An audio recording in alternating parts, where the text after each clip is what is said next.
स्वर्गातून अंतर्धान पावलेले सगळेच देव कैलास पर्वतावर महादेवांना शरण आले.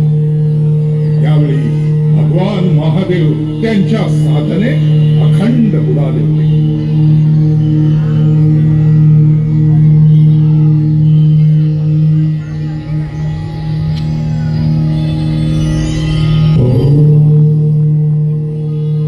समस्त देवांचं गाऱ्हाण त्यांच्यापर्यंत पोहोचतच नव्हतं, पण त्यांचा आवाज पार्वती मातेनं ऐकला आणि माता पार्वती त्यांच्या समोर प्रकट झाली.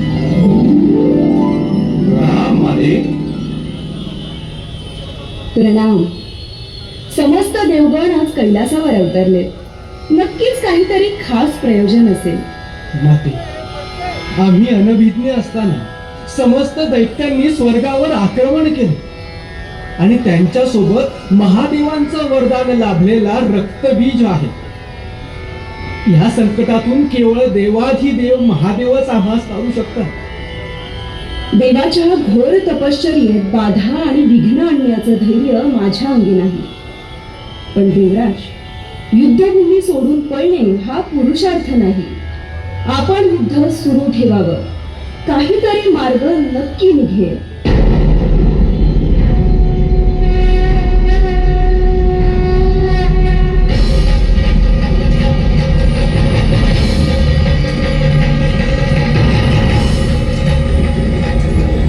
देवांच्या मागावर असणाऱ्या चंडमुंड दैत्यांची लालची नजर पार्वती मातेच्या सौंदर्यावर पडली. त्यांनी मातेच्या सौंदर्याचं वर्णन त्यांच्या धन्याला म्हणजे शुंभ निशुंभ यांना जाऊन सांगितलं. स्त्री लंपट स्वभावाचे दोघे ते वर्णन ऐकून वेडे दिसे झाले आणि मातेला मिळवण्यासाठी त्यांनी पुन्हा चंडमुंड यांना कैलासावर पाठवलं.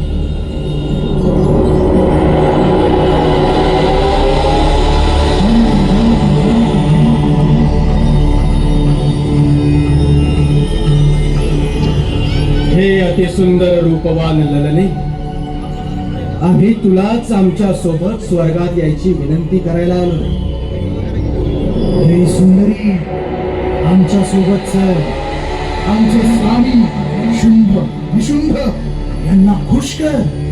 हे तुला स्वर्गाची राणी करतील. आणि तसही इथे या भनंग गोसाव्या सोबत राहण्यात काय हाशील? तुमच्या वाणीला आवर घाला, अन्यथा काय सुंदरी?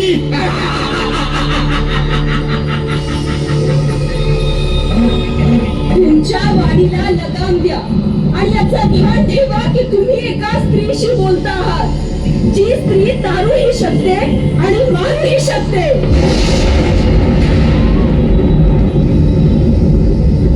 पार्वती मातेला त्यांनी हा प्रस्ताव दिला आणि सोबत अश्लील असभ्य भाषेत मातेसोबत बोलू लागला. मातेचा क्रोध अनावर झाला. उग्र रूप धारण करून तिने चंडमुंडांचा वध केला. त्या रूपाचं नाव झालं चामुंडा. पण पार्वती मातेचा झालेला अपमान दुर्गा मातेला सहन झाला.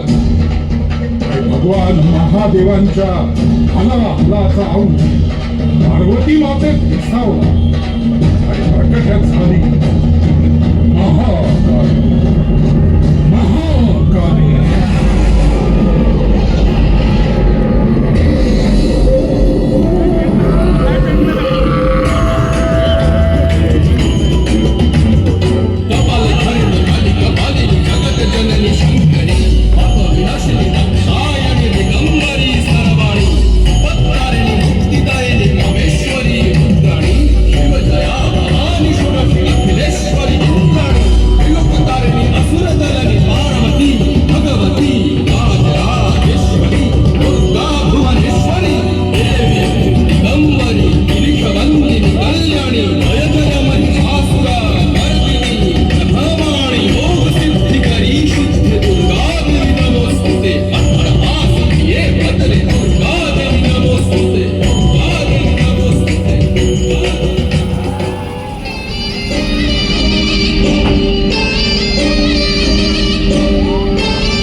मातेनं धारण केलेल्या या रौद्र रूपानं अवघी वसुंधरा भयभीत झाली. तिच्या प्रकोपात रक्तबीज देखील संपला. राग शांत होईना. आता तिला शांत करणं कुणाच्याही आवाक्यात नव्हतं. प्रलय सगळ्यांना गिळंकृत करेल या भीतीनं सगळ्यांनी देवाधिदेव महादेव यांच्या चरणी ठाव घेतलं. महादेवा महादेवा कृपा करा कृपा करा, तुम्हीच मातेला शांत करू शकता. हे कैलासाधिपती, पार्वती मातेने धारण केलेल्या या रौद्र रूपाला शांत करण्यासाठी तुम्हाला तुमचं स्थान सोडावंच लागेल. भगवान, या तीनही लोकात तुम्ही एकमेव आहात जे हे तांडव थांबवू शकता. हे तांडव जर थांबवलं नाही तर विनाश अटळ आहे महादेवा.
अनंत वर्षांपूर्वीची ही घटना. एका स्त्रीच्या अपमानामुळे तिनं धारण केलं रौद्र रूप आणि केला दैत्यांचा विनाश. आज अनंत वर्षानंतर